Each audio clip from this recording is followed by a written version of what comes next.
So this morning, we'll welcome Dr. Paul Sharkey and his colleagues. Dr. Sharkey is the Postgraduate Coordinator at Catholic Theological College and a consultant on mission and identity for several Catholic dioceses and religious congregations.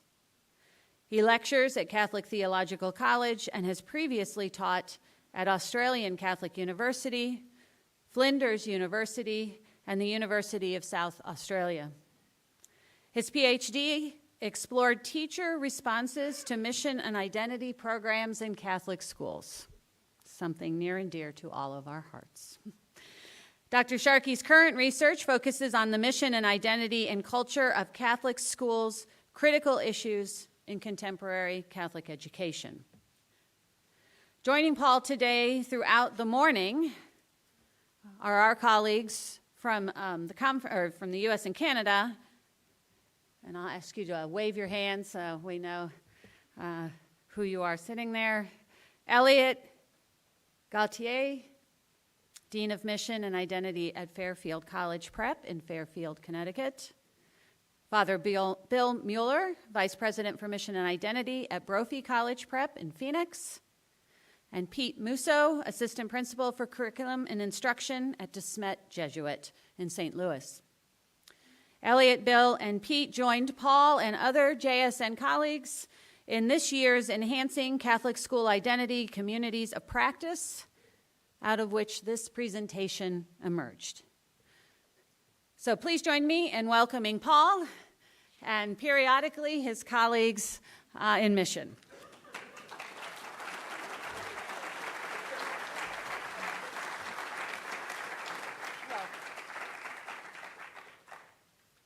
Well, good morning, everyone. What a wonderful prayer. Thank you so much for it. I was just saying that it is amazing to me the links between our ancient Aboriginal culture in Australia and some of the rituals that we see from other communities. Like a good Ignatian educator, I'll continue the context that Jen began. Essentially, thank you. I won't get very far without that. I've been struck, firstly, by the at-homeness of being in a group like yourselves. I know a few of us have remarked upon this, but the Ignatian spirituality is like this substratum that strangers that you've never met before, you feel at home, and even in the small groups, the depth that people go to so quickly who don't really know each other is simply astonishing, and I think a sign of the deep values that we tap into in gatherings like this. All of my teaching, by way of context for myself, has been in a Jesuit school. My theology was deeply shaped by the time I spent at the, as it was then, Jesuit School of Theology at Berkeley. Someone from Berkeley out there. The PhD study, as Jen mentioned, was a case study of a Jesuit school and teacher response to Ignatian programs. It was just at around the time that the IPP came out, and so it was a great time to be doing that study.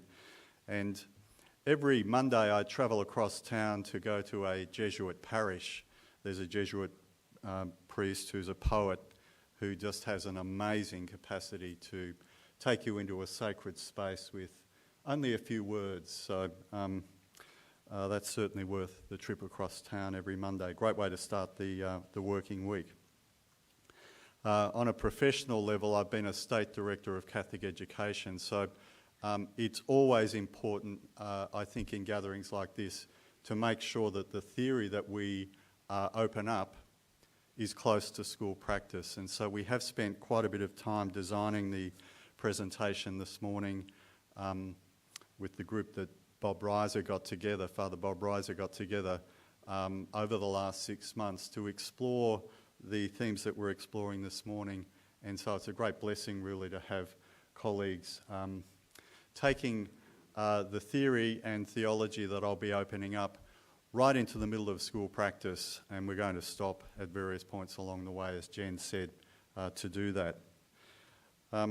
And over the past decade, I've been working in a very close research partnership with the Catholic University at Leuven, and I'll be drawing on that research in what I've got to share with you. But fear not, there's a North American call out to Canadians in the group. Charles Taylor, his cultural philosophy has been deeply significant for me in understanding the secular context.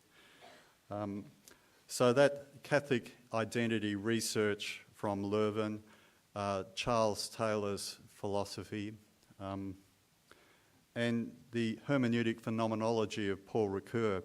It took me about 2 years to learn how to say that, so I really do have to take every opportunity to share it. It certainly took a lot longer to understand the implications of his analysis of how in a secular age, in a sort of a post-critical age, we can still believe in God. And Charles Taylor's work really examines that very closely as well. The Catholic University of Leuven research that I'll be drawing on, which was drawn into your own Jesuit Ikaje documents, is also deeply invested in a cultural analysis, but from a explicitly theological perspective. It's opening up for us what the implications of the Church's teaching on the mission and purpose of the Catholic school more broadly are, and of course a Jesuit school is a particular incarnation of that vision. The beauty of this research is its empirical dimension, and I know a few in the group have looked into that, and a number of us are very keen to keep looking into that from your perspective. One of the beauties of the research that each of the dioceses that have taken this up is that it's not Belgian data, it's the data of your own school community for those who participate in it. So if you're familiar with this literature, you'll know that it's vast, and all I can do this morning is draw some highlights out of it. They happen to be the highlights that I think are the most important for you in terms of current issues around identity and mission for a Catholic school in a secularizing cultural context. And I hope that the line of sight between that theological, cultural, philosophical reflection and what happens in a school is a pretty direct line of sight. And we've certainly, as I say, with the colleague responders, working hard to achieve that objective. So without any further ado, let's get into it. If I can start with the understanding of faith. And I'm taking this definition from Dave Urban, the Second Vatican Council document on Revelation, and a phrase in there that I think is really important, but I won't go into because Laurie Stanley yesterday did such an amazing job opening up what it means for the God, out of the abundance of God's love, what it means for that God to speak to us as friends and live among us. So I felt Laurie's meditation, I prefer to call it a meditation than a presentation. It was just, I could have listened all day. But we were created out of love for love was a key phrase that I took from her yesterday. And so the image of God reaching into each of our lives personally in a relational way is what lies at the heart of the mission of the Catholic school, I believe. But it's terribly important, I think, to keep returning to the context, as you know too well, from the IPP. And what is the context of our students? I was travelling around in a bus in Jordan with a group of 25 to 35-year-olds. My niece was getting married to a Jordanian guy, and we were together on this bus. And the old people like myself were up the front of the bus, and the young ones were down the back. I realised pretty quickly that the real action was down the back of the bus. So I wanted to tune into that in a more disciplined and academic way. So that research is the focus for me at the moment. Something that's relevant for us, I believe, is the sense that there's something out there that's larger than ourselves, but not a sense of a personal God who's reaching out to me. These are the responses to the question you see there. Do you have a sense that there's a higher power or a God who has created us and who cares about who we are or what we do? And in a sense, the answer is no from these people. It's only a small group of people. It's an in-depth interviewing process and analysis of a small group. But I wasn't terribly surprised by this. Given our theology of revelation and Ignatian spirituality's emphasis on relationality, I think it's really important. There's a really important implication of this context for students who, not too long after they leave school, in a secularizing context, find it very difficult to believe in a personal God.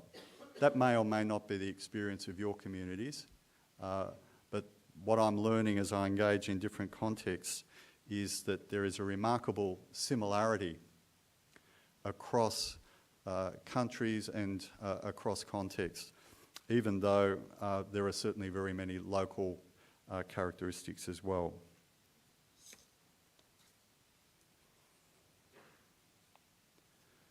So I just wanted to highlight a couple of aspects of faith from the Catechism of the Catholic Church.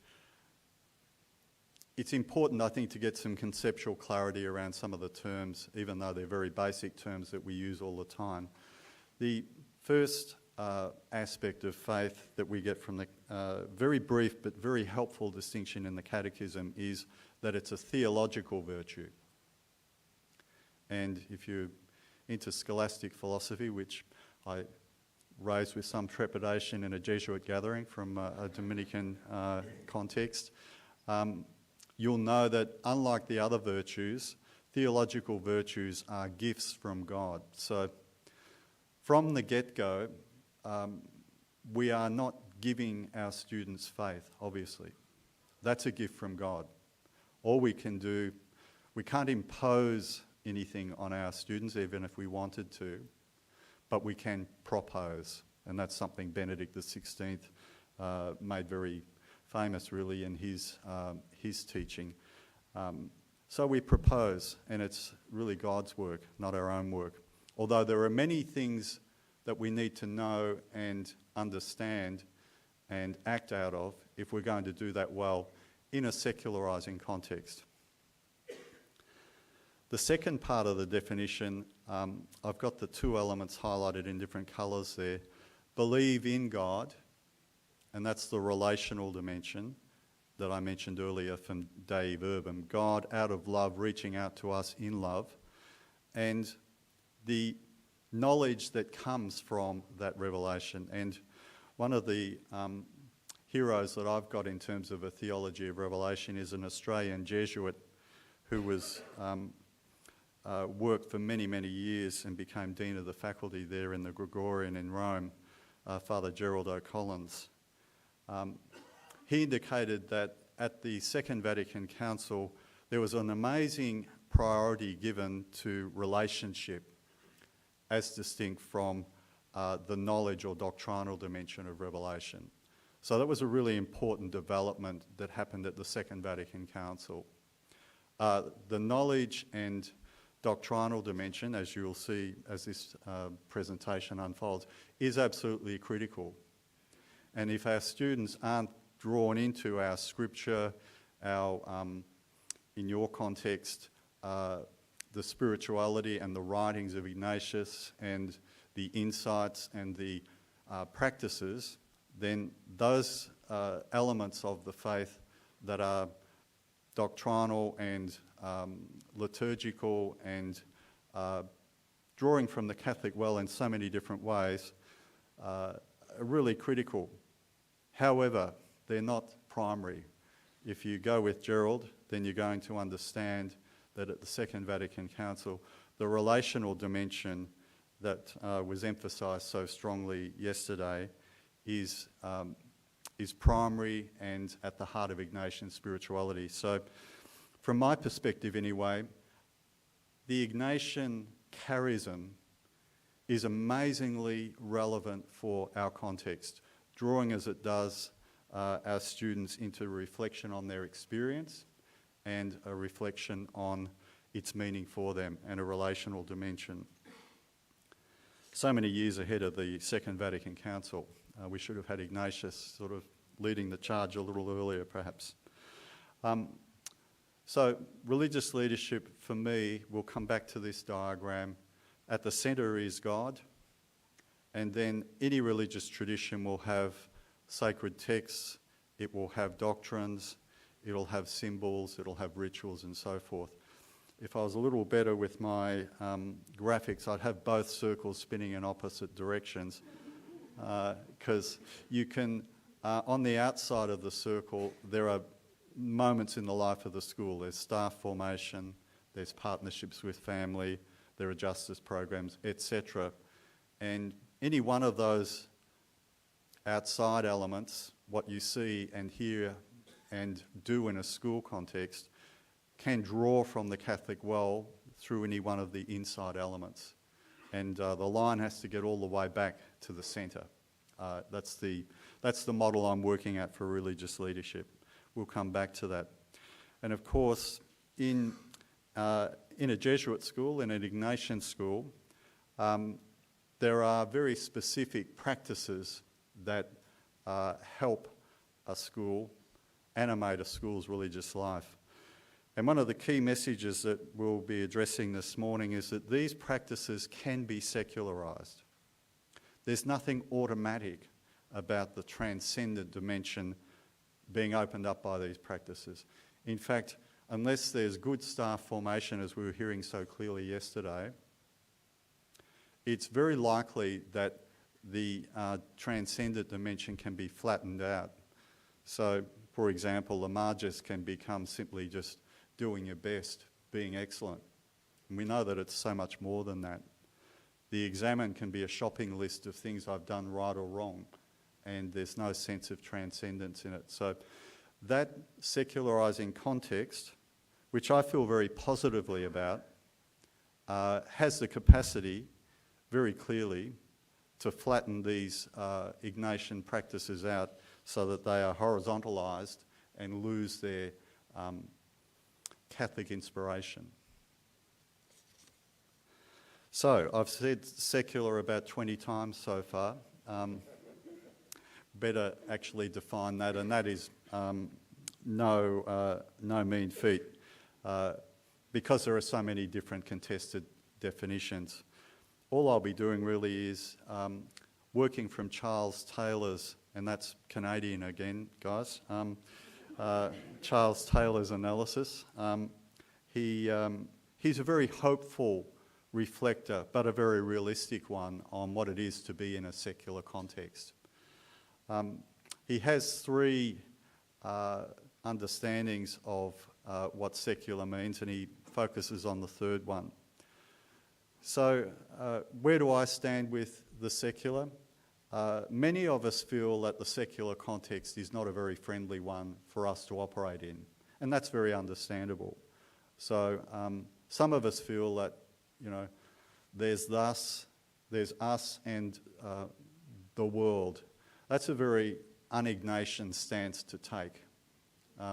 If we're a world-affirming charism, then we really do need to find what's graced in the secular context. So we can't really take an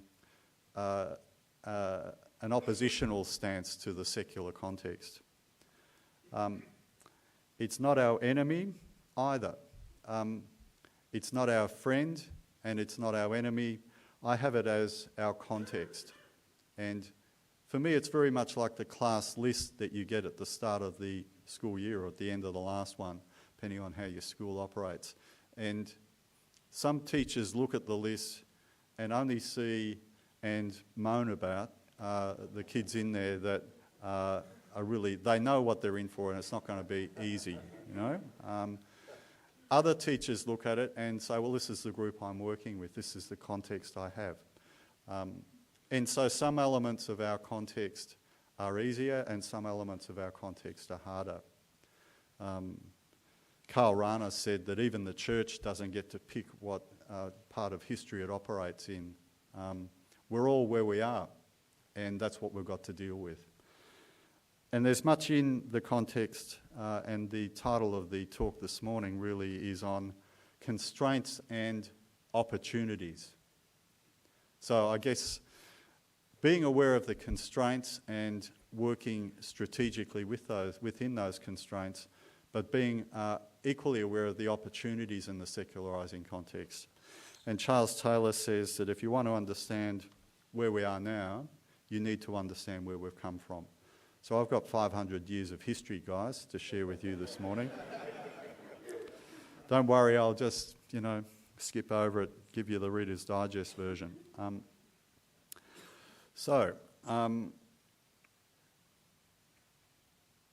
There he is there. If you remember nothing else from this talk, just remember this slide. So the imminent frame, for the first time in history, Taylor argues, it's possible not to believe in God. For the first time in history, but it doesn't have to be that way. So I'll go through his position a little more, but I see the job of the Catholic school is to open that frame. So the green dot points don't go away in a secularizing context. We all are living in a world where we've moved on from superstition. We're all living in a world where we expect to see the world explained through scientific explanations and so forth. That stays put, and in many ways we celebrate that. But we are also open to the transcendent that is behind and beyond what we can see, know and do and control. More of that in a moment. So I said there were three aspects of the secular context. The first two is not what he writes about. The first one is the retreat of religion from the public square. The church was the centre of the village, and the fusion of state power and religious power in Christendom, as Pope Francis of happy memory said, that Christendom era is gone. So the church really is relegated, and that image of the city is the retreat of religion from the public square. So that's a reality. That's what he calls secularity 1. That's not what he writes about. Secularity 2 is what many of us imagine when we hear the word secular. People don't go to church anymore. Now, I know in North America, or certainly in the United States anyway, there has been an exceptional attendance at church. I understand from the research that's changing too. This is an Australian map here. The declining mass attendance is something that many of us will feel, well, that's how you define the identity of the Catholic school. So if families aren't going to a church on Sunday, we don't feel the Catholic identity is very strong. I try and go to Mass every day if I can, so please don't hear me say Mass attendance isn't important. I see it as being crucial to Catholic identity, but the reality is, for many families, that's not their practice, in many of our contexts anyway. That's not what Charles Taylor's writing about, the decline of religious practice. What is he writing about? He's writing about how it's possible to believe in a secularizing context. He wants to understand in our contemporary context, how can we still believe? And he wants to tell about this is the 500-year bit, right? Abolition of what he calls the enchanted cosmos and the eventual creation of a humanist alternative to faith. and that's a 500-year story. So if you go to the year 1500, he calls it the Enchanted Age. 1500 and earlier, going back to the Gospels obviously, you're in an enchanted age. What does that mean?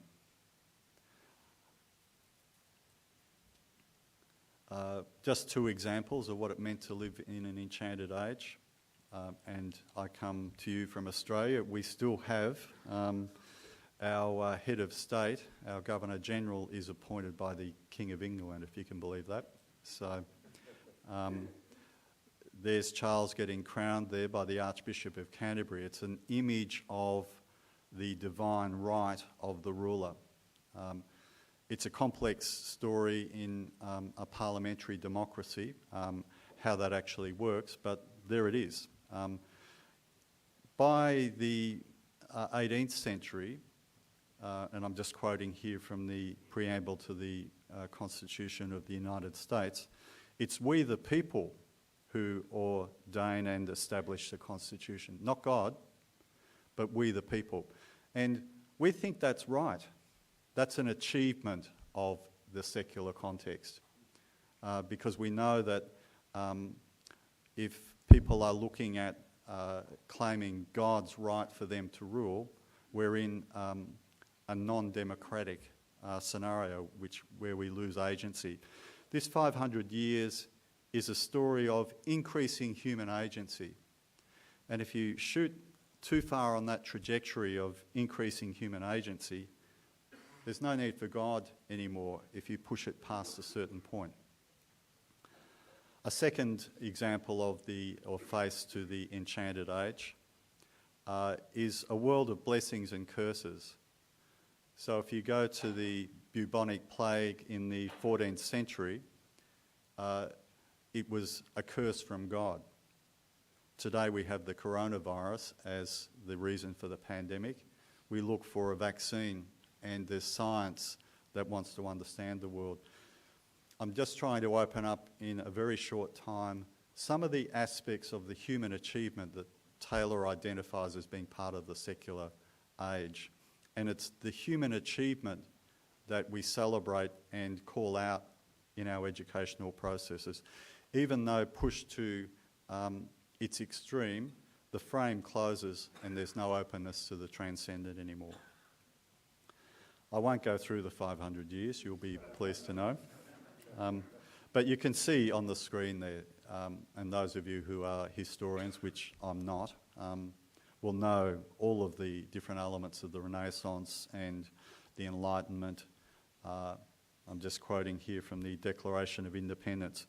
We hold these truths to be self-evident that all men are created equal. And eventually I guess we've figured out that all women are too, you know. It's a process of emancipation and agency that has unfolded in steps along the way. We talked about moralistic therapeutic deism on Tuesday, and you see here its antecedent really in providential deism back in the 18th century.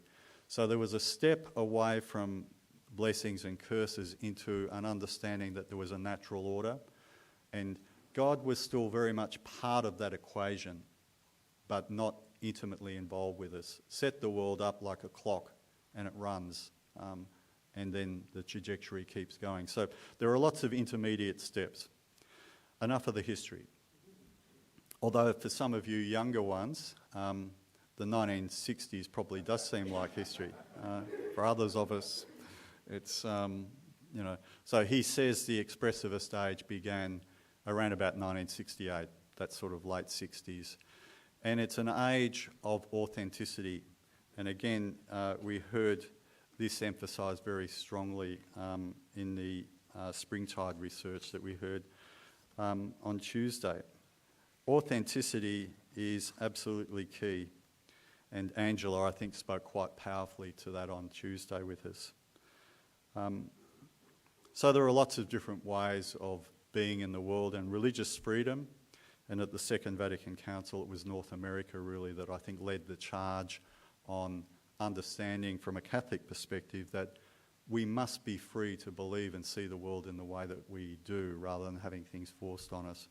But there is a multiplication of belief stances, and that has profound implications for the mission of the Catholic school. Just a couple of them. Somethingism. It's a great one, I reckon. There's something out there, not sure what it is. And there's a Dutch theologian who's written about this, and it's been picked up in various contexts. You saw it in the pie chart, I think. Students are committed, or young adults committed to some sense of something beyond, but there's no appropriation of what that might be. No revealed tradition. Moralistic therapeutic deism, the exclusive humanism. Talking to a Jesuit audience, humanism is a good word in the Ignatian tradition, but it's a humanism that's based on a belief in God being at the centre of who the human person is and what the world is and what the purpose and meaning of human life is.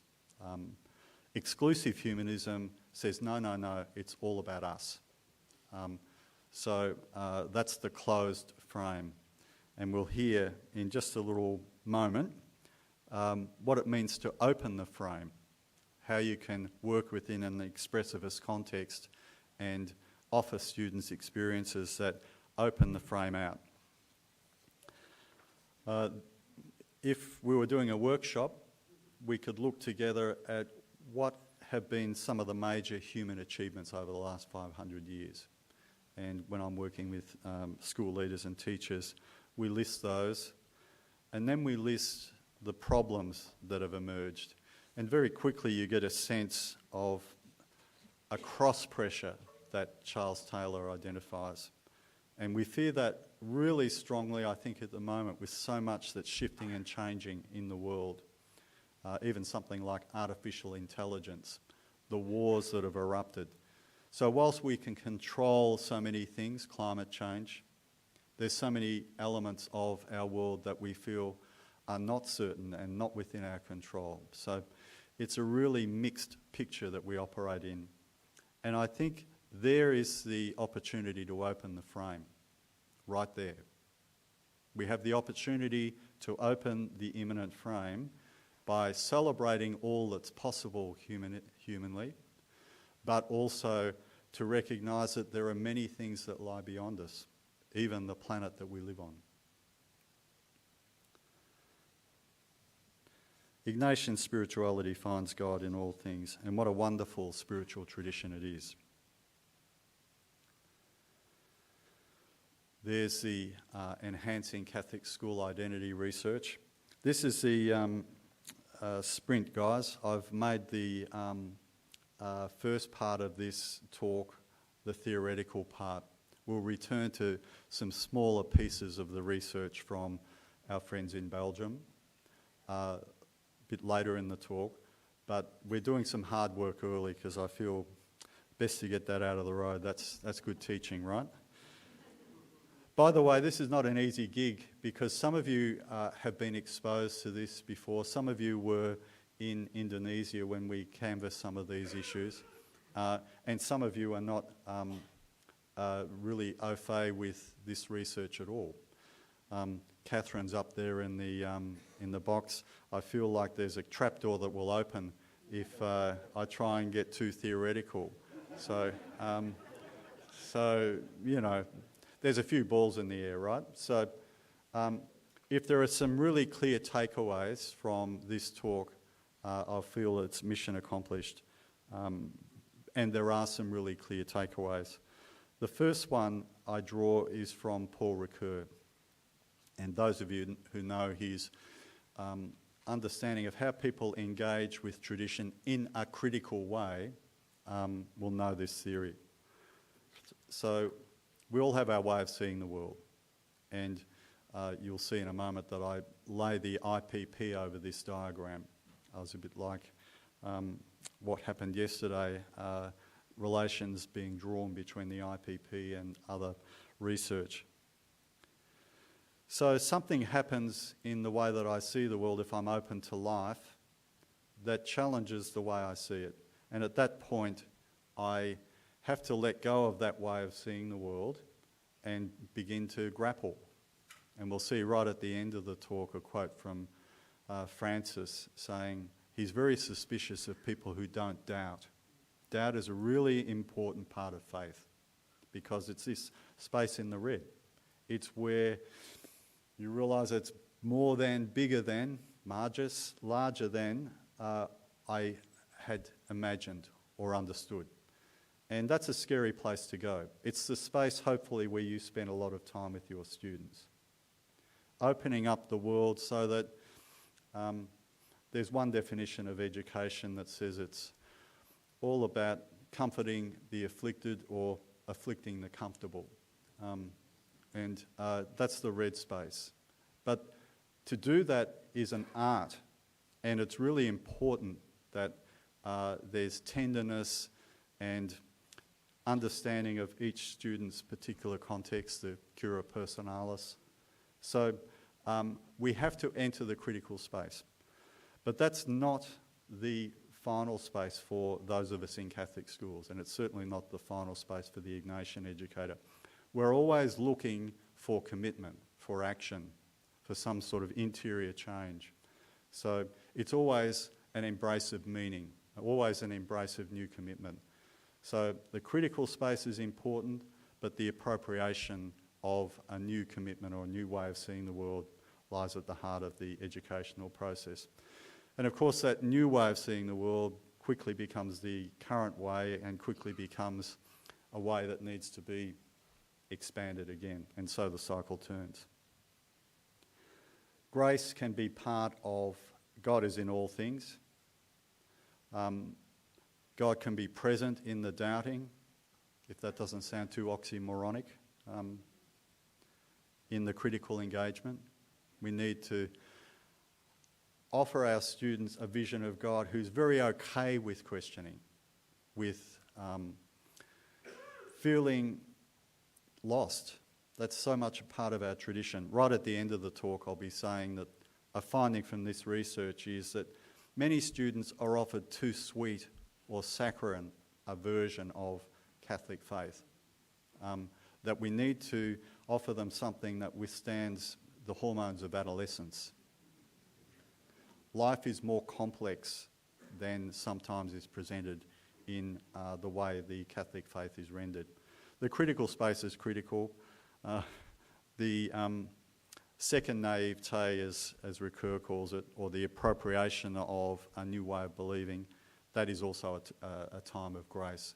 So we're working with our students, but we're not working alone. We're working in partnership with God. It's like spiritual direction. You know, the spiritual director who thinks he or she is doing the work has already totally misunderstood the Ignatian way.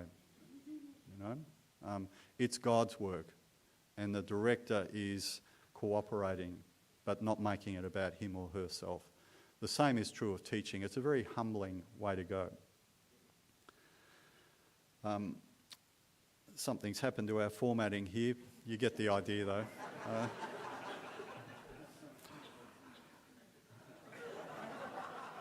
This is like this Japanese imperfection. I forget the word for it, you know.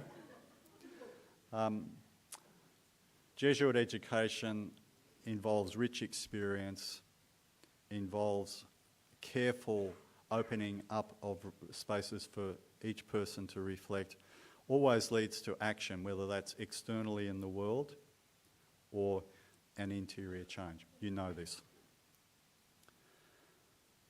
Okay, nearly there.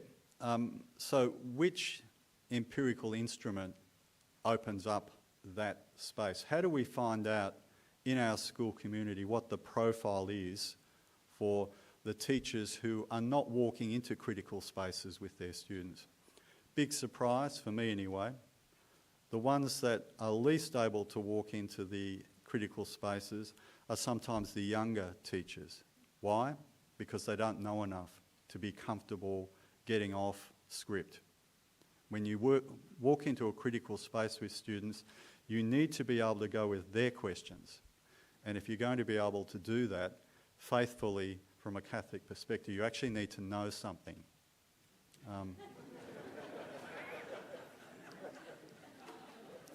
I say that not disparagingly because the importance of formation was stressed yesterday. If you don't know anything about Catholic theology or haven't unpacked what the Catholic understanding of the human person is, etc., you can't go into the critical space. So this diagram, very simply, from left to right, left is the frame is closed towards transcendence. On the right, it's opening right up so that, like hopefully all of us in this room, there's a sense of God being present in all things on the right-hand side and God being present in no things on the left-hand side. And similarly, from bottom to top, no interpretation down the bottom, heaps of interpretation up the top. And the orange dot, it's saying maximum openness to transcendence. This is the position that's being advocated as a viable faith stance, a post-critical believing stance. Maximum openness to transcendence and a clear sense that God is always apprehended via a mediated symbol of some kind or other, whether that's human experience or whatever. I mentioned literal belief, strong sense of God, but no sense of interpretation. And your fundamentalists, I guess, could go into this category. Or your teachers who know very little, who are trying their best to do the right thing in their classroom, but they lack the, they have not been equipped to walk with students into that critical space where there's interpretation going on. Also literal, but no faith, is the external critique guys who really reject faith. But they do, what they reject is something that we actually wouldn't believe in either. It's a very literal reading of faith that's rejected. The relativists, and I'm going to say in a minute, this is the most important group to work with, really have a high sense of the way anyone's understanding of the world is a constructed understanding. But they have no sense of what we have been talking about all the way through this gathering, of God being present. Because once you've had an experience of grace, that's not an opinion, it's an experience that has a depth and a substance to it. It's an anchor. So you can't be a relativist if you really experience God at work in the world and in your life. Post-critical belief is what happens at the other side of the critical space. So essentially, once you go into the critical space and once you come out the other side, you're never the same again. Post-critical connection with faith is not the first connection, the pre-critical connection. Hence the second naivete. Naivete in recurs analysis is connection. I feel the immediacy of my faith. That, when it's stretched, is, problematized. And if we don't do that, we don't grow. But if we're only critical, we're not committed, and we're not in a world of meaning again. We're in a world of deconstruction, not a world of meaning. Post-critical belief is the only viable faith stance. That's the first lesson. So a final slide before we hand up to Elliott, who can, you can make all this land, Elliott. There's been a lot of philosophy here. Don't feel any pressure, right?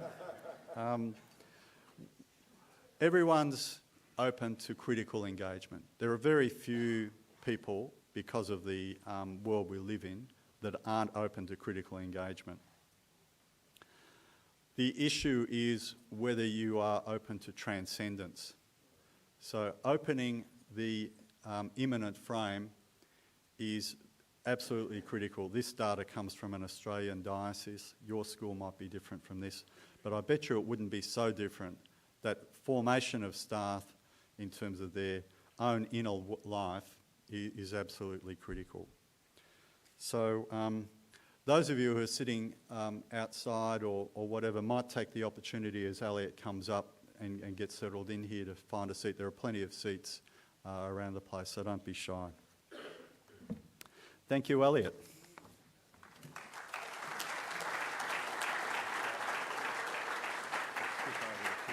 Yeah, yep. Yeah, no pressure.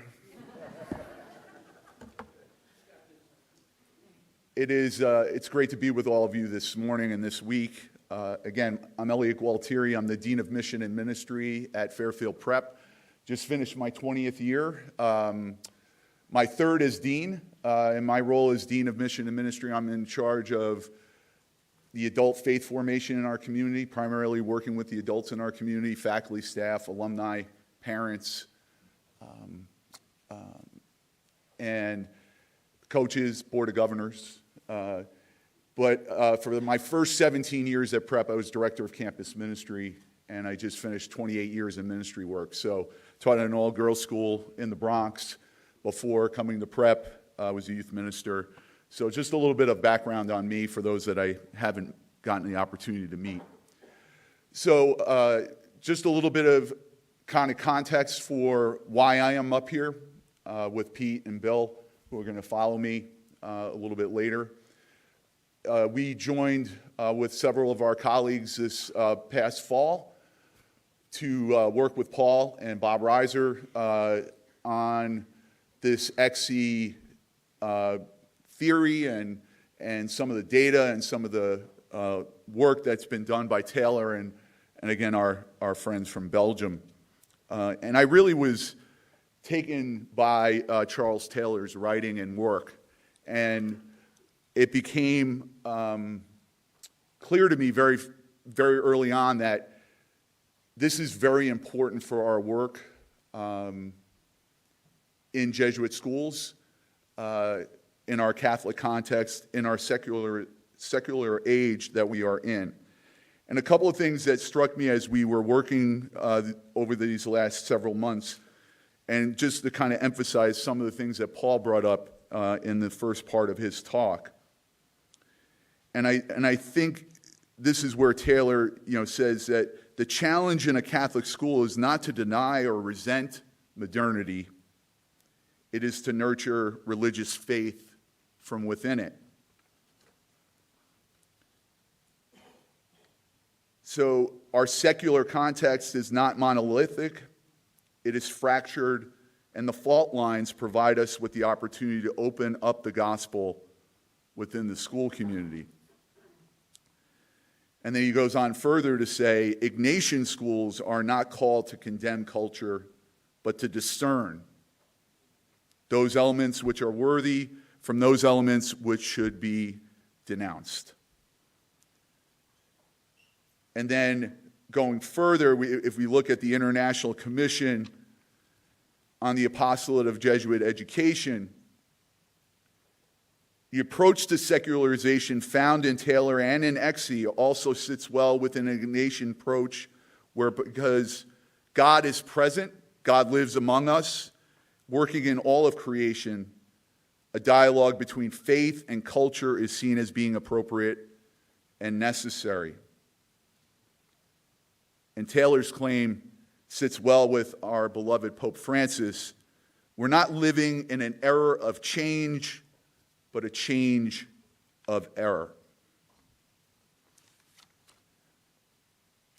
And as teachers and educators, we who enact a critical cura personalis must be prepared to walk with students in their moments of doubt.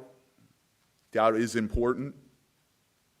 Or disagreement with the church's teaching, always with a view towards arriving at the post-critical appropriation of meaning and commitment that is a hallmark of Ignatian pedagogy. So in my brief few minutes remaining, I'm going to talk about how we at Fairfield Prep, so that's the FP to the north in the East Province, we're my FP brothers to the south, Fordham Prep, you hear it too, right? Yeah. So we got FP to the north, FP to the south. What do we do at FP, Fairfield Prep, to kind of open up this closed immanent frame? within this expressivist dimension. And so there are 3 points I'm going to make. What we try to do is encourage open dialogue and reflection and sharing of personal experiences related to faith.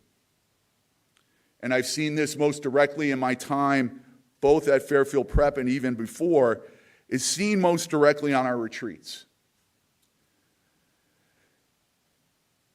Opening this imminent frame emphasizes active learning and participation in faith-related activities. And I'm going to highlight a couple of our service immersions. And we call it service immersion because, yes, the service, the charity, the corporal work of mercy is important. But the immersion piece is, in my estimation, even more important, and that's the building of relationships. And then finally, the third point I'm going to make, by fostering a culture of expression, Catholic Jesuit schools can create a stronger sense of community where individuals feel connected and supported in their faith journey. And I'm going to highlight our sacramental RCIA preparation program. Also, I'm going to refer to the Student Voices project that we've done the last 2 years at Fairfield Prep, thanks to Devin McCormick, our Director of Campus Ministry, and Father Ron Perry, our school chaplain. The Student Voices project is the C21 Institute at Boston College. So I'm just going to highlight a couple of points from then. So I mentioned Kairos retreats, 17 years at Prep. I never experienced a Kairos retreat before I came to Prep. I had always directed Emmaus retreats prior to Prep. I was exposed to those at Fordham University and then kind of brought Emmaus wherever I went. I got to Prep and Kairos had already been established. And this is this is from 2011, so I'm dating myself here a little bit. And I highlight this because I think with all of our retreat experiences, yes, we are forming, and I really appreciated Jackie's comment yesterday. We're not manufacturing, we're not creating, we are forming. And so the guys in the suit, in the jackets, and those are our student leaders, and the adults are dressed up as well. So we form both our students and we form our adults simultaneously. So, and these retreats have become an integral part of my life and certainly great memories with them. Here's my first Kairos small group. This is, I'm much younger on the right. If you see, when my wife saw that picture, she goes, "Who's that guy in the rugby shirt?"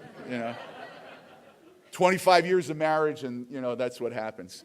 But what why I highlight the small groups is because in the small groups that's where when I go back to that point about open dialogue, sharing of personal experiences, that's really where that happens in the small groups. And this was my first small group, and I remember this group so well, obviously because it was my first small group, but also because 2 weeks prior to this retreat, we had a student commit suicide. And many of his friends were on this retreat. And talk about trial by fire. This is my first, I'm at school 2 months. And we had a student suicide, and then I'm supposed to lead a Kairos. So, again, we are providing space. We are providing a safe space to share and be open and to open that closed frame. Don't talk to me about literal belief. This is experiential, right? Another great small group, and this was, again, from 2011.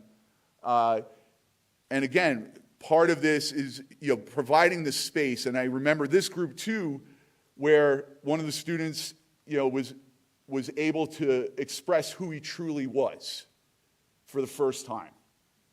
So just really important moments here that we can draw upon, okay? So we move to service immersion. Okay? Here is from this past March, actually. And where's Berlin? Where are my Berlin friends here? They're up there.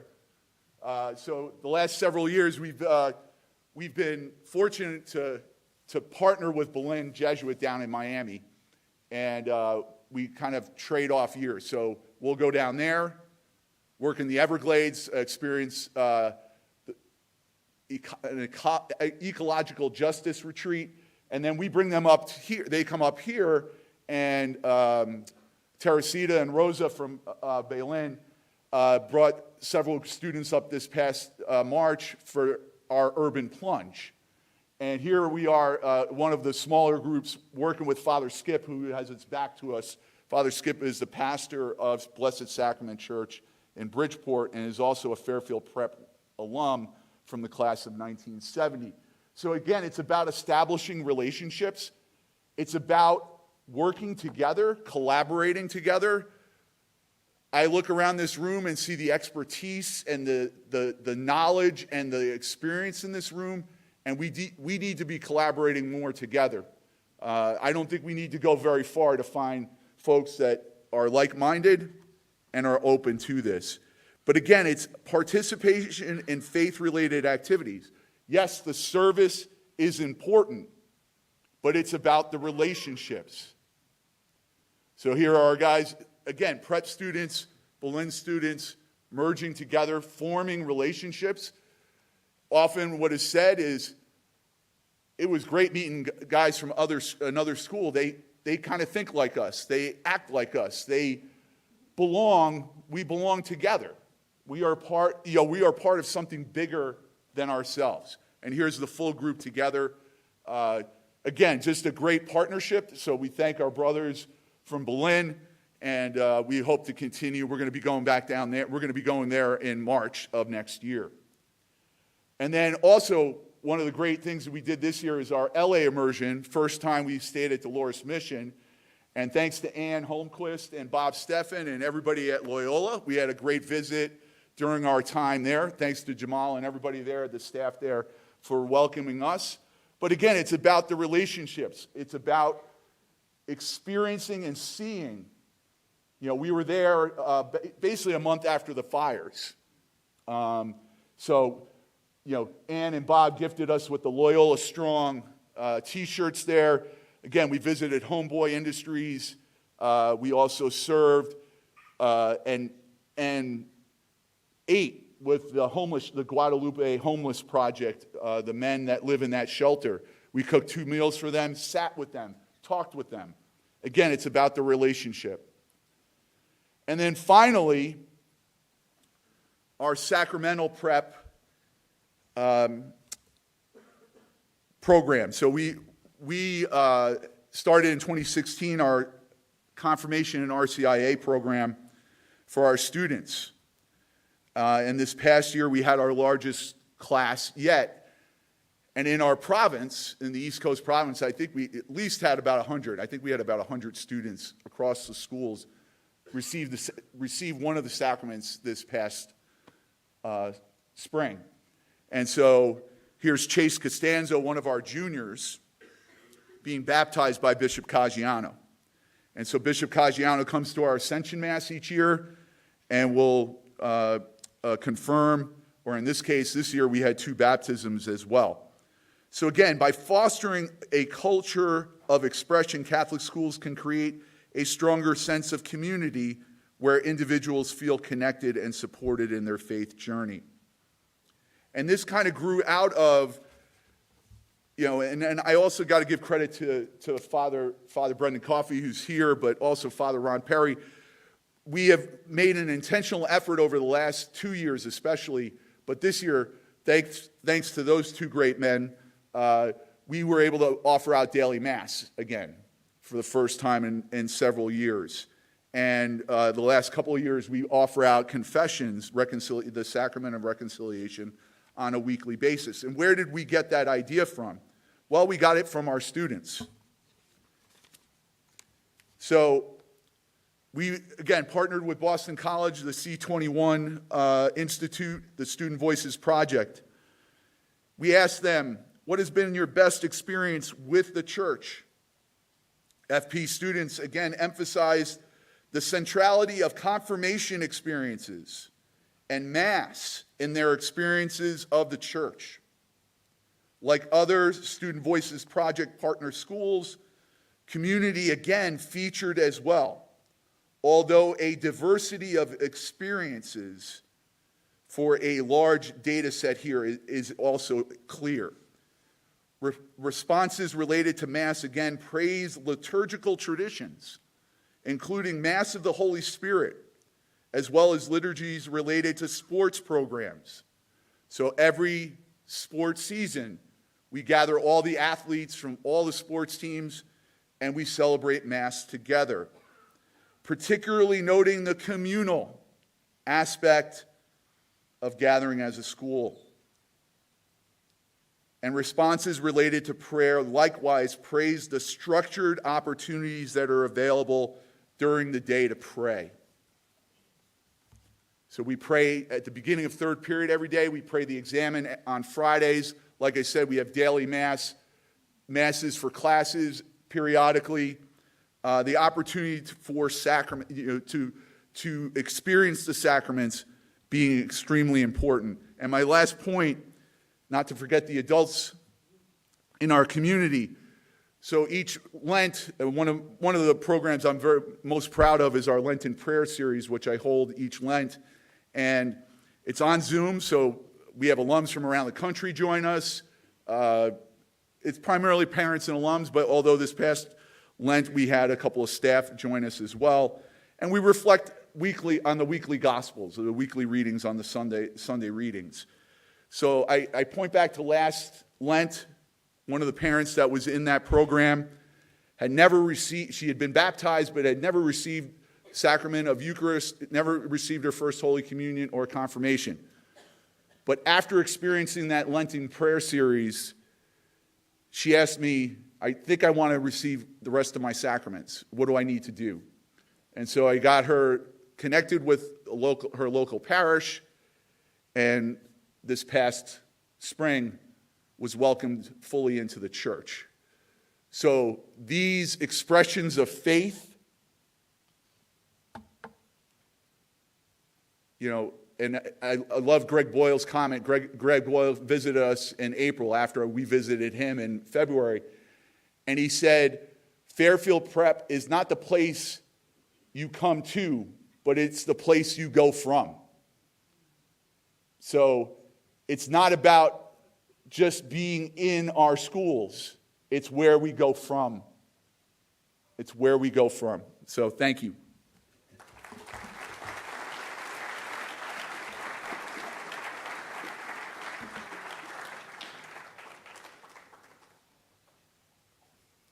Well, I think that landed rather well. Would you agree? Yeah.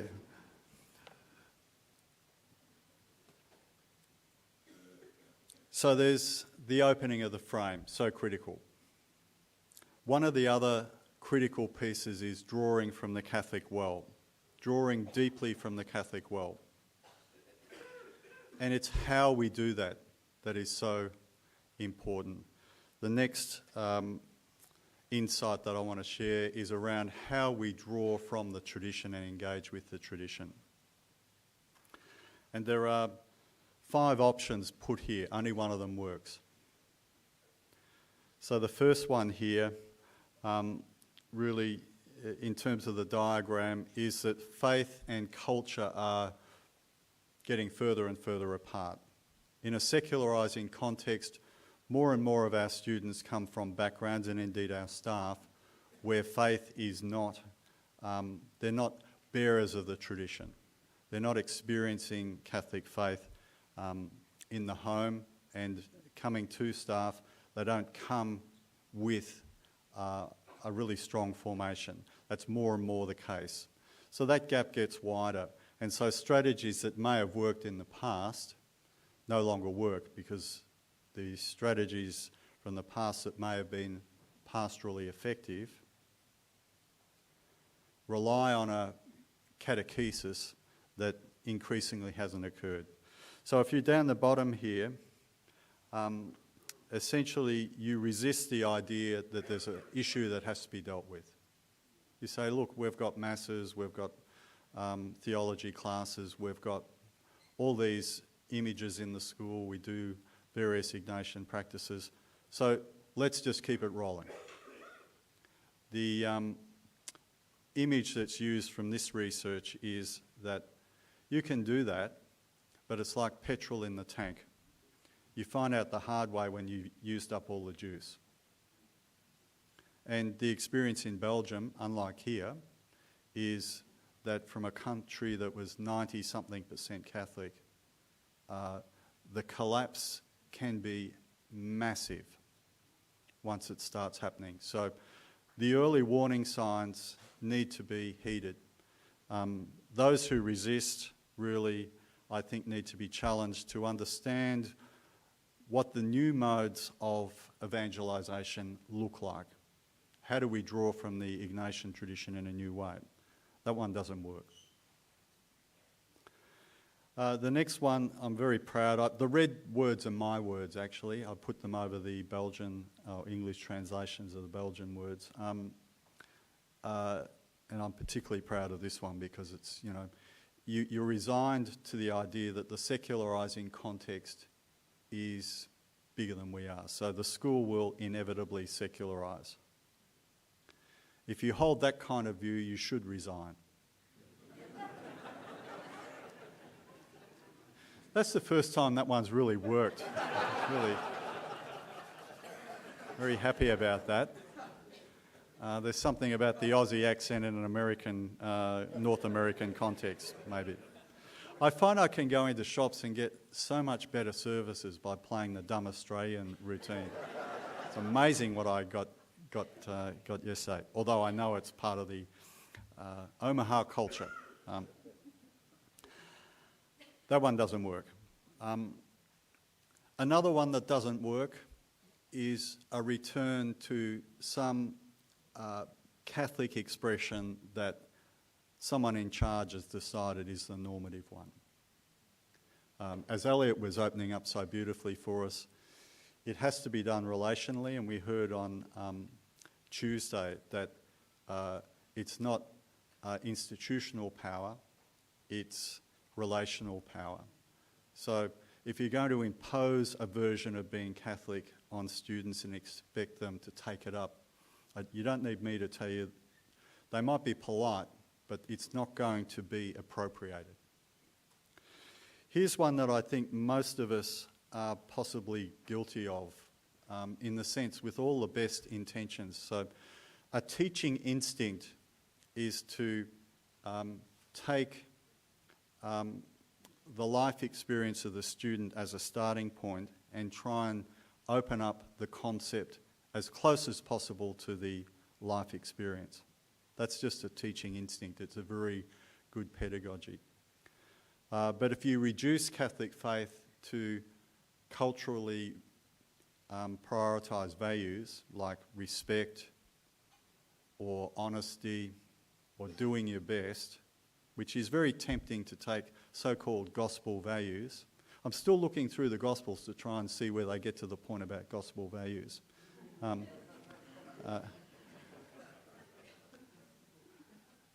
There is a point about gospel values, and it's important to have encapsulations and themes and so forth. That's what good teaching is. But if it remains at that level where we reduce Catholic faith to things like that, then culture wins, as in the secularizing culture. You hollow out the school's Catholic identity and you don't end up with a Catholic identity happening. This is put forward as the only viable position to take, and it's drawing from the Catholic well more explicitly, even as you take culture seriously. So it's not this one up here. Here you don't take culture seriously. You can say, well, if you don't like this, find another school, because this is who we are. And there's a sense in which there have to be lines in a Catholic school, obviously. But if it's not opened up in dialogue, as Elliott was sharing with us, then we have a really big problem. The only viable one is where students work with staff to enter the critical space and come out the other side with a formulation that draws deeply from the tradition and comes up with a new expression of it. And that's been happening always in our Catholic faith. We see it in the Acts of the Apostles even. So before I ask Father Bill to come up and share what's going on in his part of the world, just one last point. The task in a Catholic school is to take culture and faith seriously, and that's where those two blue circles, both of those options take culture and faith seriously, but essentially the one where you reduce Catholic faith to culturally acceptable, resonant expressions, you end up not having a Catholic school after a certain point in time, because culture wins, because there's not an explicit enough drawing from Catholic faith, because students and staff don't come already invested in the Catholic tradition. So it has to be a more explicit engagement now than it once used to be, because there's less, if I can put it really crassly, religious capital to draw on in the formation process. So there needs to be a more explicit drawing from the tradition. So it's not the friend or the enemy. We don't try and put faith into a cultural box, and we don't oppose culture to faith. We open culture out into faith. And we open faith out into culture. We do so by drawing more explicitly from the tradition in the various elements of the life of the school. That's what those arrows are trying to show. Bill, welcome to the stage. Father Bill Muller.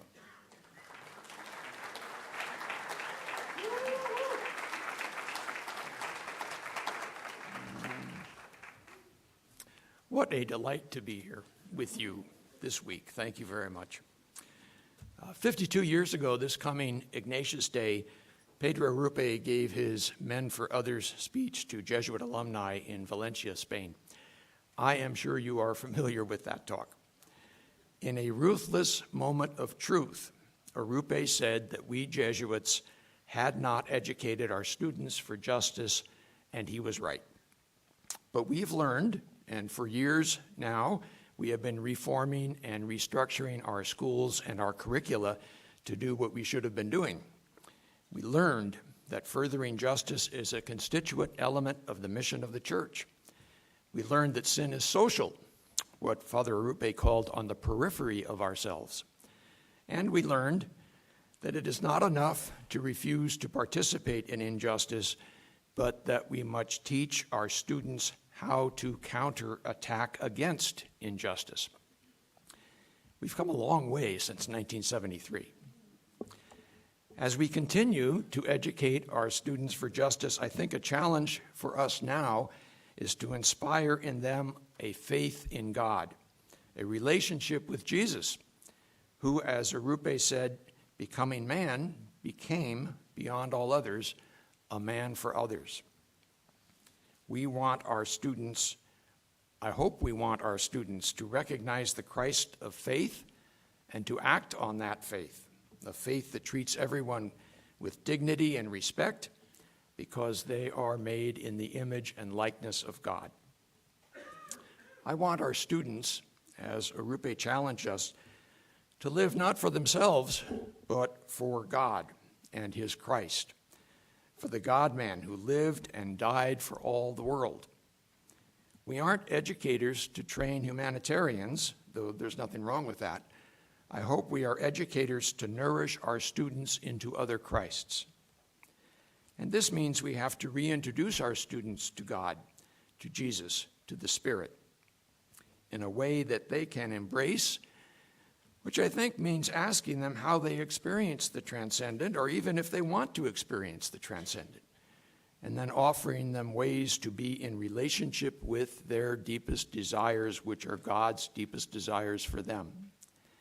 Do they know they belong? Do they know their worth? Can they be less fearful of silence? Can they search beyond themselves for value? Will they tell us what they hunger for? We are trying a number of things at Brophy, experimenting with ideas and rituals that may have been normal in the church of the past, but are brand new to our students. Recontextualizing, as Paul just talked about. And none of what we're trying to do is imposed. It's only offered, and in many cases, asked for by our students. A group of students recites the rosary before school every Friday. Another group studies the Bible during our clubs and activities period. Each semester, 10 seniors go on a silent, directed retreat, and they've asked for it. This last school year, we had 2 praise and worship nights in our chapel: music, witness, prayer, adoration, fellowship. We have adoration now during Lent, during our regularly scheduled weekly voluntary confessions. Our diocese allows us to offer a preparation for sacraments program. Each year we have more students preparing for and receiving the sacraments. This year we had 18 in our program. 9 were baptized, all confirmed in receiving communion. We make an announcement at the start of second semester, and students show up because they want faith. They want God in their lives. They want a friendship with Jesus. We are blessed at Brophy, as all of our schools, all of your schools are blessed to have faculty and staff in our religious studies and faith and justice programs who are dedicated to the spiritual life of the school. It is what they do every day that inspires our students to wonder about their faith, to ask questions, to admit they want more, to want a depth to their faith. Our faculty and staff go on retreats, take students on service days, journey with them on pilgrimages and immersions. They model a faith that does justice. They model a friendship with God. We have a spiritual exercises and everyday life program, the 19th Annotation Retreat, that more than 1/3 of our faculty and staff have made. Our senior religious studies course is essentially a prayerful and experiential walk through the spiritual exercises, an 18th Annotation Retreat. To be honest, I've had to recontextualize myself with some of these efforts. My sense of Eucharist is take and eat, not take and look at. Eucharist for me is the Last Supper, when Jesus washed the feet of his friends, not just to sit quietly. But I have learned a devotion to the Eucharist by sitting with our students at adoration. I see a handful of students and a couple of faculty saying the rosary, and it reminds me of how important Mary is to the life of the church. I used to think those wanting to make the spiritual exercises needed to be more thoroughly screened, but listening to our seniors after their 18th annotation class commit themselves to a richer and fuller, meaningful life, faith life, told me that this is the work of the Spirit. Who am I to say who's ready and not? As Paul reminded me recently in a phone conversation, what I see as a traditional ritual or practice, our students experience very differently than I do.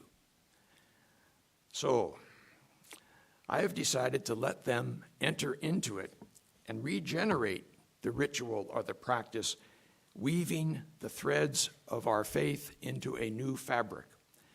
A fabric I may not be totally comfortable with, but a fabric, if I look closely, I will recognize as the Spirit's continuing grace. If I believe the Spirit is always already at work in our students, and I do believe that, then I have to take St. Paul's admonition seriously: do not quench the Spirit. So I want to be a part of what the Spirit is doing in and with our students. I hope you do too.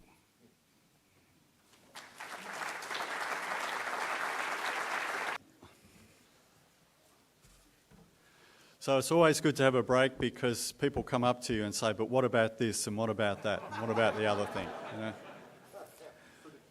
It's for the Q&A. We've got a Q&A. So I'll keep it moving so that we do have time for Q&A.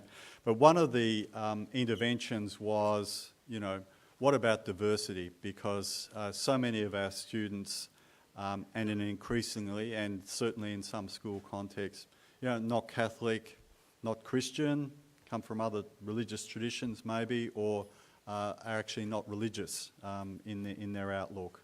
And then there are diversity questions in other ways as well, one of which is gender, for example. And so I had a conversation with someone about that.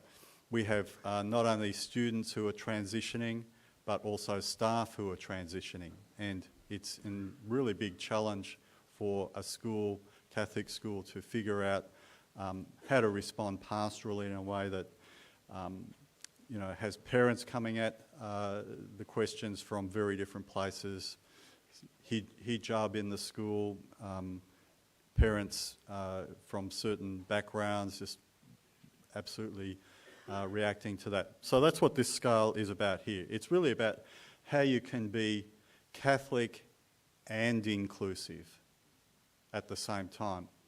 And it's a bit ironic that there actually is a tension between those two at times, because you would think at the heart of our faith is a sense that we're all made in the image of God. But we all know in our school communities that there are moments and times and issues which actually mean there has to be careful, sensitive pastoral thought given to it. So this scale here really looks at diversity along the horizontal. Our Belgian friends' English translation is solidarity. Sounds like something that comes out of the communist era to me, but it's a sense of how much are you seeing diversity as a plus? Or is it a threat to your Catholic identity? Is having students from a wide variety of beliefs and backgrounds harmful to Catholic identity, or an enhancement of it? Is it like the Margis? Does it lead us into a more understanding of what faith can mean and be? So, going along the horizontal, if you're on the left, you say, no, this is a Catholic school and we only want to hear Catholic voices. And as you go along to the right, you're more and more open to other voices sounding and being taken seriously in the school context. You'll get the same quadrants happening out of this in a moment. So essentially, down the bottom, you have a school that's not particularly Catholic, not particularly committed to its Catholic faith in a systematic, rigorous, ongoing way. And as you move up, it's more and more Catholic in its orientation. And the orange dot, which in the Belgian schema, you always look for the orange dot. Where is the normative position, as they call it? And it's obviously maximal openness to the other, to diversity, and maximal Catholic identity. We'll get into that in a moment. So, is it a zero-sum game? In other words, if your school becomes more and more diverse, does that mean you become less and less Catholic? And there is a certain headset that has that approach. And certainly if you don't know how to cope with diversity in a Catholic way, that will be the case. Your Catholic identity will dissolve. So how you manage diversity in a Catholic school, in a pluralising, secularising context, is so important. Put a little red circle around the orange dot just to... There it is, guys. That's what we're looking for. Maximal. I should perhaps just go through the quadrants. I didn't circle them. So we'll start bottom right. Here you've got very low Catholic identity, but very open to diversity. hey, you're all welcome, let 1,000 flowers bloom, you know? Let everyone have their space in the school. We're all made and we all deserve to be respected. So wherever you come from, that's fantastic. But there's no, in the colourful school as it's called, bottom right, there's no sense of we're opening a Catholic space here. We're not imposing a Catholic faith, but we're continually proposing it. It's a colourful school is a relativising social process. The colourless school really doesn't want to get into questions of meaning and religious faith. Teachers who are in the colourless and students that are in the colourless space just want to be there to be educated. As if that's somehow or other what... It's like you've got education and then you've got religious stuff, as if education isn't itself a value-laden position anyway. So you can never escape being in some place rather than in some other place. The colourless ones don't want to get into questions of meaning in the classroom. So your maths teacher or your physics teacher, if they don't have Ignatian formation, tend to say, well, that's the theology department's job, not my job. I don't get into that. The top left, we don't want to engage with diversity. This is a Catholic school. It's a monologue school in this schema. The only voice we want to hear in this place is the Catholic voice. Why? Because we're a Catholic school. And if we have other voices sounding, that means that our Catholic faith will be challenged and harmed by hearing those other voices in the school context. If you read any of the recent documents on Catholic education, and if you read any of the ICAJ documents, that's not a position that you can sustain and be aligned with the thinking of the Church and indeed of Ignatian Jesuit education. Diversity is wonderful as long as it's dealt with in a certain way. So most staff welcome diversity, not all staff, but most staff welcome diversity, as do most students, and many parents do as well, but not all. So inclusivity is generally not such a big issue in terms of challenging people to be more inclusive in their approach. There is an element of that, but in the pie chart here, you can see that the orange and the grey takes up so much of the pie. They're people who are open to diversity. The challenge really comes in the assertion of a Catholic identity or the building up of a Catholic identity. How do we be Catholic and inclusive? Or how do we be inclusive in a Catholic way? And that's the big challenge. And of course, we've been spending these days talking about that tradition, feeling like we're really drawing on what it means to accompany students and help them make sense of their world from a Catholic perspective. Proposing all the time, never imposing, and as Bill said rather beautifully, I think, you have to be open to the Spirit's work. And we saw from Elliott's presentation some of the ways in which that occurs. All of this is particularly relevant to the theology classroom. If we had another 2 days, we could get into that.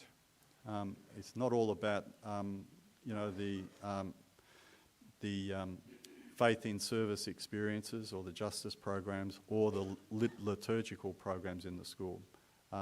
It has to be across the curriculum and it has to be present in the, we call it religious education in my part of the world, the RE classroom in a particular way, or in your theology or whatever term you use for that area of school life. Let's not make it too sweet. So one of the findings from this research is that the version of Catholic faith that's served up to students is very sweet in many cases.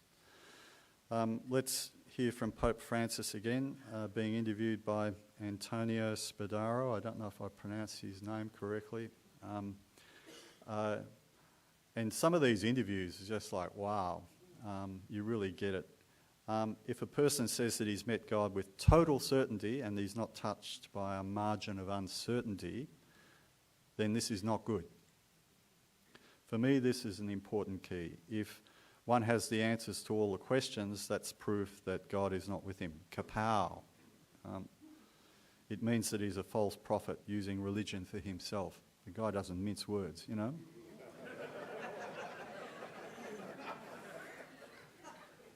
So doubt is, and the more you read on doubt, is part of faith. And it's that critical space, and it's the recontextualizing space. I like to quote from Mikhail Bakhtin. Has anyone read much of that Russian literary theorist? Great, I can say what I like then. Yeah. He makes a distinction between the epic, which is from the first sentence in the book, you know where this is heading. It's just never deviates from its path. And the novel, which is continually being contested. And so the art of leadership in a Catholic school is novelistic. There are many voices, but there's still a plot, right? If you just have a whole bunch of different voices in a novel and no plot, that's not a good read. If you have an epic where you already know where this thing's going to land, that's not a good read. And we know as soon as we walk into a school or a classroom what we're dealing with here. So the art of religious leadership is to let the voices sound, but in a dialogue with the tradition. And that's the challenge. So the Catholic dialogue has to be the full compass of human experience, not just the good stuff, as in the happy stuff, the certain stuff. We always have a sense of God being present and more than we can know. So we know about the cataphatic and apophatic dimensions of our Catholic faith.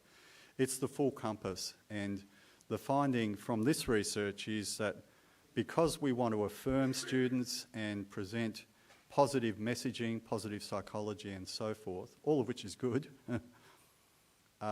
we can end up serving a version of the faith that, again, doesn't survive adolescence, because life isn't always sweet and certain. Life has suffering in it, and people die, and there's so much that's confusing, even on a very personal level for an adolescent, much less before you look at the world, the planet, and so forth. So do we serve up do we propose a faith that is broad across the experience of life? And again, Ignatian spirituality is so rich with the way it draws on all of human experience and helps to discern. So students leave their faith behind if they're served up a sweet, happy version of what it means to be a person of faith. Teaching the whole tradition, not just focusing on answers and certainty. This is Didier Polifet here, the professor from KUL, the Catholic University of Leuven.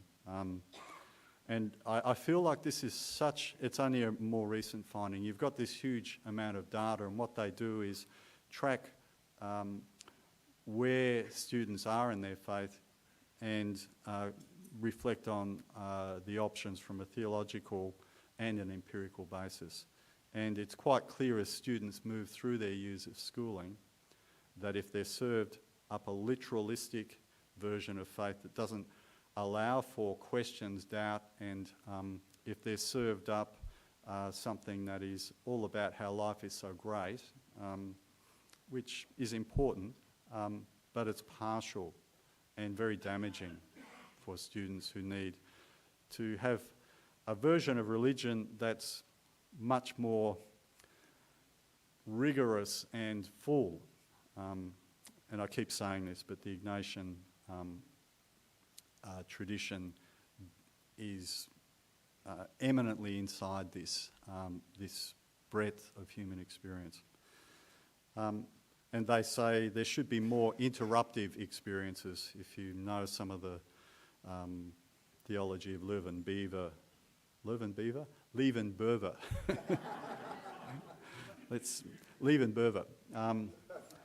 If you know some of his theology of interruption, that as soon as we think we've got it all worked out, the transcendent experience is always one of being interrupted. But an interruption presumes a continuation. It's not a severing. So it's a continual experience of, I guess, the Margis, that it's always larger than we understood it to be, and we keep growing as we grow. So, we're going to finish with one final presentation before, I guess you figured out all four of us are coming up. Have you deduced that? For a question and answer. So it's my pleasure now to invite Pete Musso up to address us.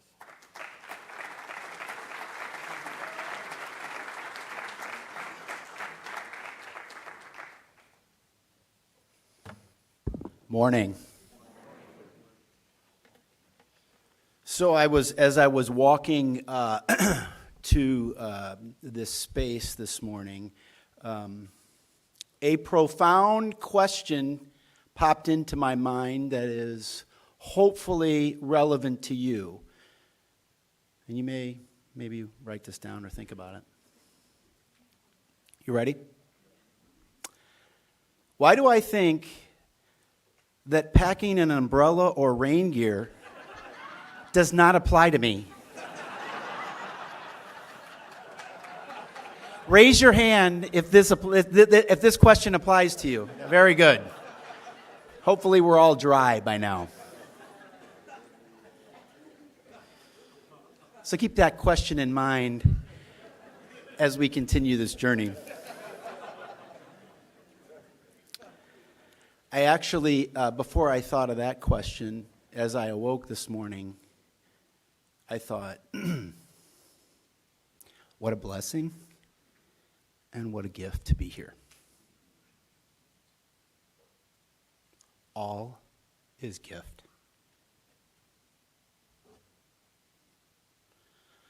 The talk yesterday and the spiritual conversations, I don't know how they were for you, but I was telling Bob this morning, it was a mini retreat for me. I mean, I really felt that way. Where I was invited into honesty, authenticity, reconciliation, and a renewed sense of worthiness. I was invited not to shrink. And so when I leave here this week, I'm going to try my best to model those qualities for the students that I encounter. As I tell my students at the start of each course in the fall, we are in a sacred space where never again will we all be here together.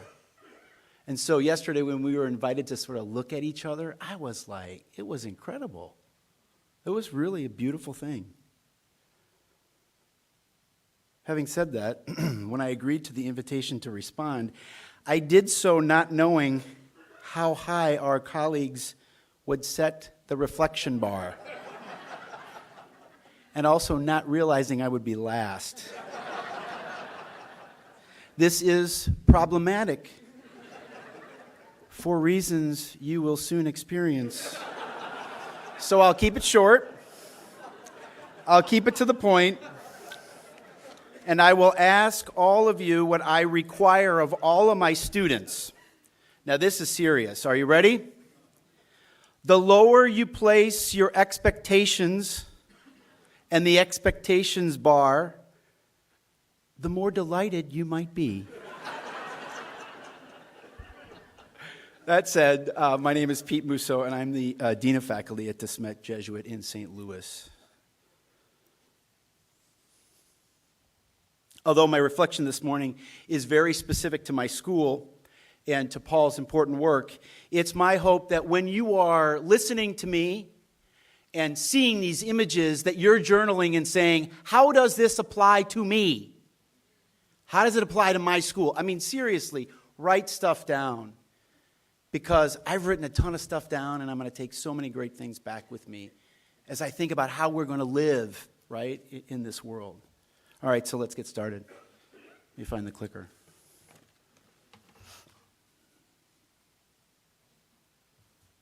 Many of you know this person, I think.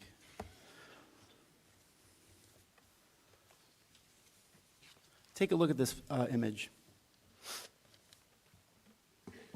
As I walked into our freshman sacraments and scripture class, I noticed that each student had his Bible on his desk, open to the same passage, along with various highlighters, pens, a notebook for class, notes, his computer, and the assigned text. And I thought, these desks are clearly not big enough. The teacher toggling back and forth between the front of the class and circulating around to the students expertly modeled how to annotate the Bible, using 3 different colored markers to highlight and underline specific passages on the smart board at the front of the classroom. I was blown away. Every student in that class was following his lead. The process they used was clear yet complex, and every student was highly engaged and on task. I felt like I was back in my Master of Arts graduate level English class, literary criticism, where we talked about Bakhtin. After 20 minutes, I got up and left, and my question was, how does he do that? Then I wondered about the religious makeup of the students in his class, and whether that was a consideration for how this teacher was bringing his students into the content of this class through this particular exercise. Where does IPP experience enter into the class? And does the classroom activity mean the same for each student? Is it easy for some, more difficult for others? Those practicing Catholics, as well as those non-practicing, non-Catholic but Christian, and non-Christians. And ultimately, why were they annotating the Bible? It's a question I had.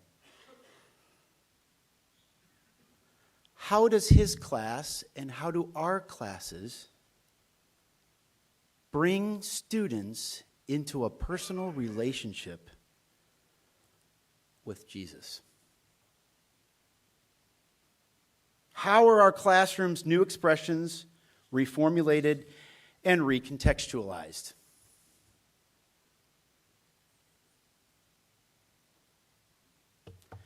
After a trip to the Mexico-Texas border at El Paso, sponsored by the Archdiocese of St. Louis, on the day after the last presidential election,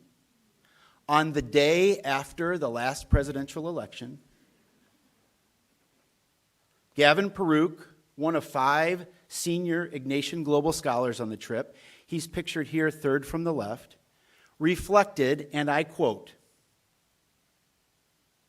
"On my recent pilgrimage, I was shocked by the harsh realities faced by migrants, yet inspired to make a difference. I came to understand the complexities of the immigration crisis and realized that the reality at the border is far more nuanced." He used the word nuanced. "Than what is often portrayed in the news. Throughout my trip, I discovered unexpected stories and perspectives. This experience taught me the value of being slow to speak." Wow. All right. "And truly listening. I also learned that the best way to understand another's experience is through their story, allowing us to step into someone else's reality. He continued, "The stories I heard deepened my understanding of the border crisis, strengthened connection with fellow students that continue to this day, and inspired me to see diverse perspectives in all aspects of my life. Overall, my experience at the border was transformative, and I am beyond grateful." What a powerful reflection rooted in gratitude. Gavin's used the phrase slow to speak,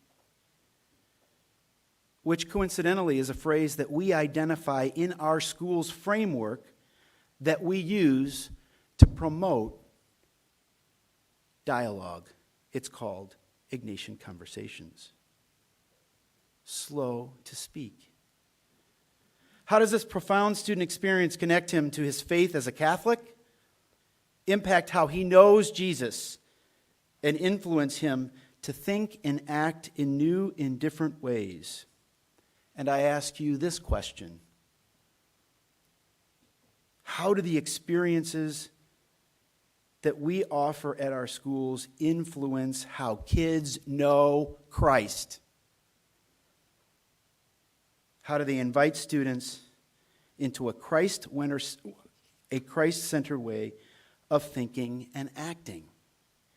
How are they new experiences, new expressions, reformulated and recontextualized? Another graduating Ignatian Global Scholar this year, his name is Ben, pictured here. During his final capstone project presentation at the Smet Jesuit, reflected, and I quote, "Of 90,000 kids who applied to the University of Florida, 7,500 were accepted. Of 2,000 who applied to the honors program, 200 made it. I am one of those 200. Because of my work on Smet's Green Team and in our Ignatian Global Scholars Program." And he continues, "The UAPs changed me." All right. They put me on a different path. So on day one at the University of Florida, I will start an internship with a group called Sustainable UF. And while this was tremendously consoling for me to hear, my hope for Ben was of his sustained commitment during college and beyond to caring for our common home that needs thinkers and doers like this Christ-centered kid. Period. And so I ask you this question: how do our students continuously show what they know? How do they continuously show what they know? Live our mission after they graduate.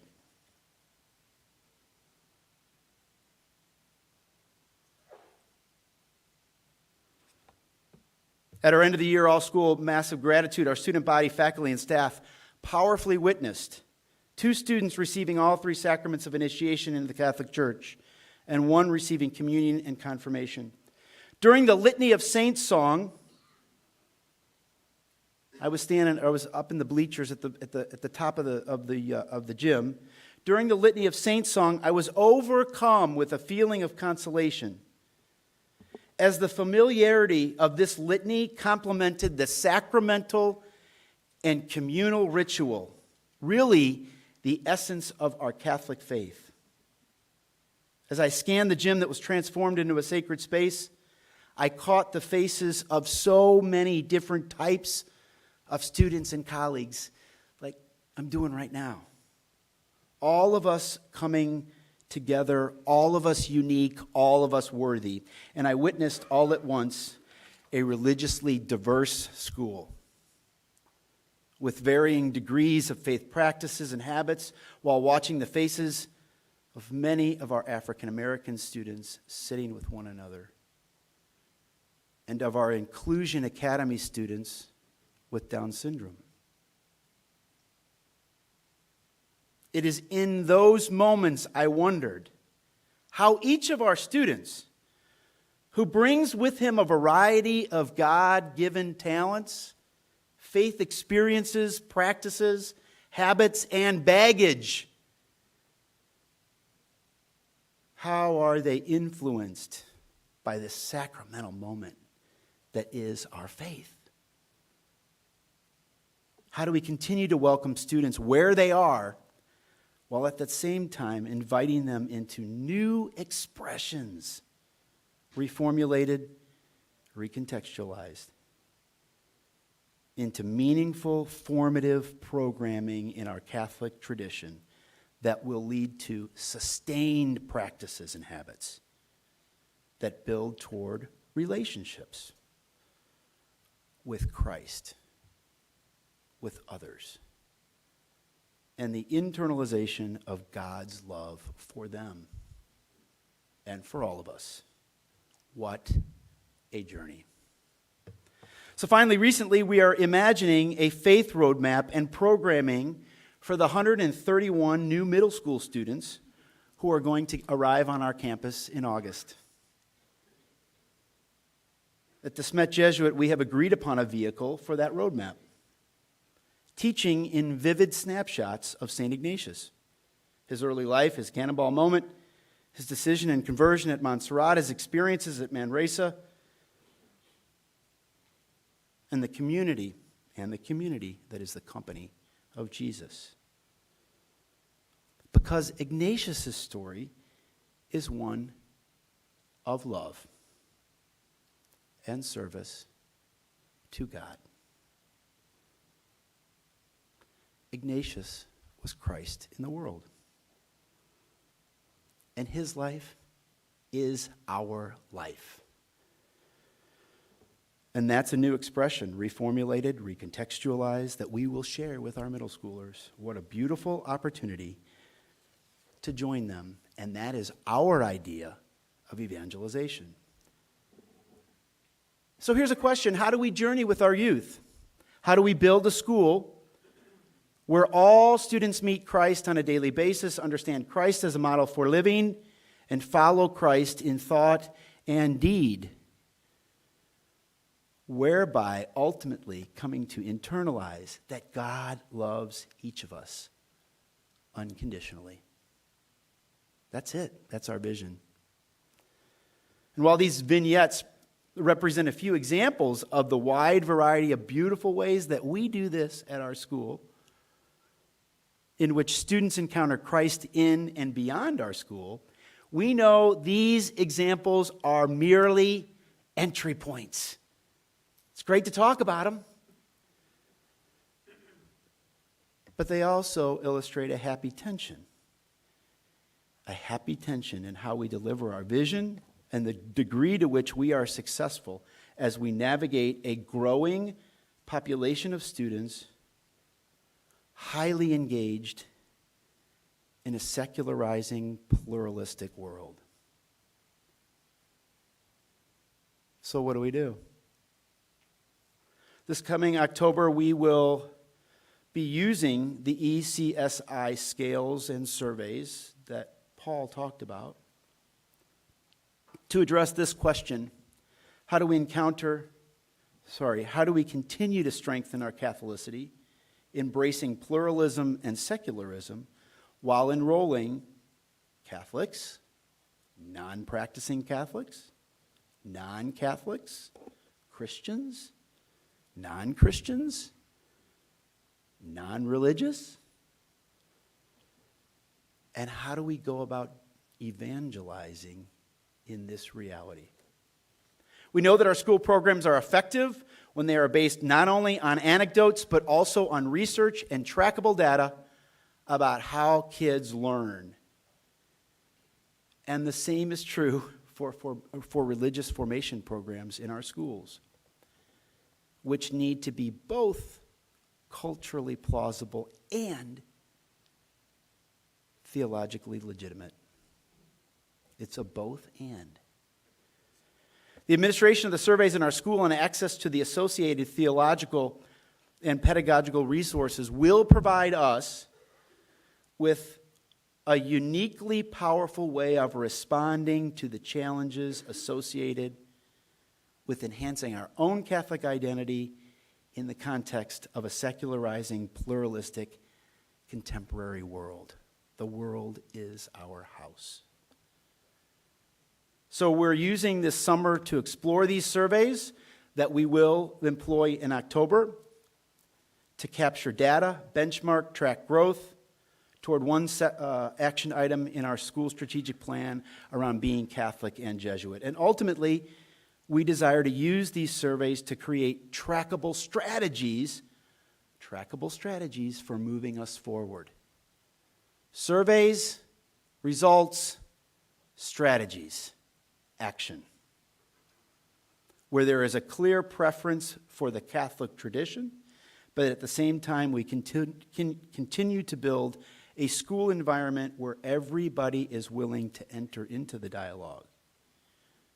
Where we re-articulate the Catholic faith by bringing it to life in our present context. And finally, where we provide a strong experience of transcendence, combined with an appreciation that the contexts of faith always need to be reinterpreted because they are mediated in some way.